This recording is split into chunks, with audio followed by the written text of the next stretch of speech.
public relations and sponsorship programs. Debate still occurs as to the exact role of public relations and especially where it should be located.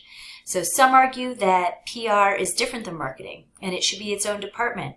Others argue that it should be part of marketing since it involves both internal and external communications. And yet others argue for the Department of Communications to consist of two areas, marketing and PR of communications.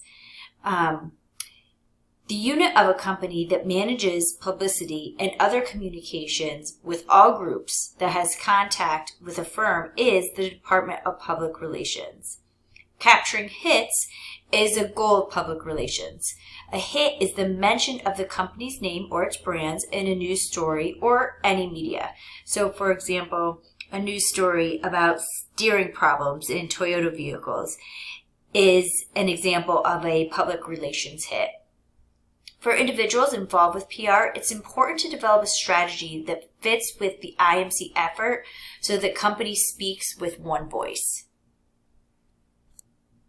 There are several functions that public relations is responsible for. The first is to identify internal and external stakeholders. So a stakeholder is the person or group with a vested interest in the firm's well-being. So for example, at HACC, we have the employees, the students, the community in which each of the campuses operates. We have the government, etc. Are all interested in the firm's well-being. It also needs to assess the corporate reputation. So assessment of a corporation's reputation begins when the company leaders, they take the time to conduct surveys and interviews. And they do that to learn what people think of the organization, both internal and external to the company. They also audit the corporate social responsibility.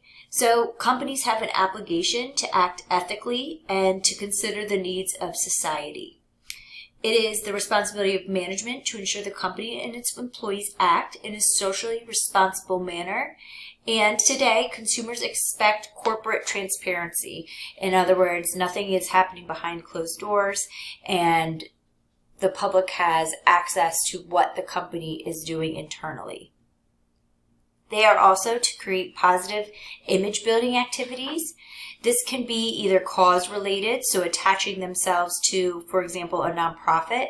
HACC, for example, attaches itself to the United Way.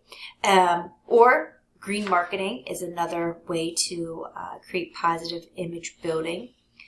And then the final function is to prevent or reduce image damaging. So damage control is reacting to negative events caused by a company error, consumer grievance, or an exaggerated negative press.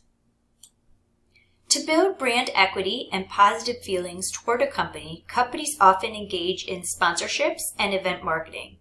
The premise behind sponsorships is that positive feelings towards the sport, athlete, team, concert, or whatever is being sponsored will be transferred to the brand. So an example of sponsorship marketing is a company paying the entry fees into a league and uniforms for a little league soccer team. In North America, over $16 billion a year is spent on sponsorships, and over 70% of sponsorships involve sports. To be effective, sponsorships need to be part of the IMC plan.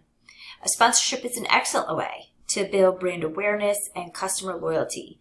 Besides sports, companies can sponsor cultural events and television shows. Once an event is over, it's time to track the results so that the success of an event can be evaluated. Most event marketing sponsorships result in an increase in intentions to purchase, and about half of these actually result in sales. Cross promotions can be used to increase the impact of an event marketing program. Cross promote with the event's advertising program and publicity releases.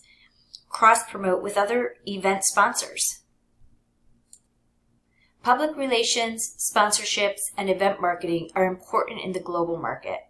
Because of an increased global competition, international firms look for ways to make an impact in various countries. Event marketing and sponsorships can provide a way of standing out among the competition. Terrorism has increased, and as a result, firms need to protect their employees and also to protect their interests. The existence of cultural differences makes it easy to offend someone, and PR can be used to correct all of these situations. Corporate social responsibility has no boundaries. As sports and sports viewing move worldwide, so do sponsorships.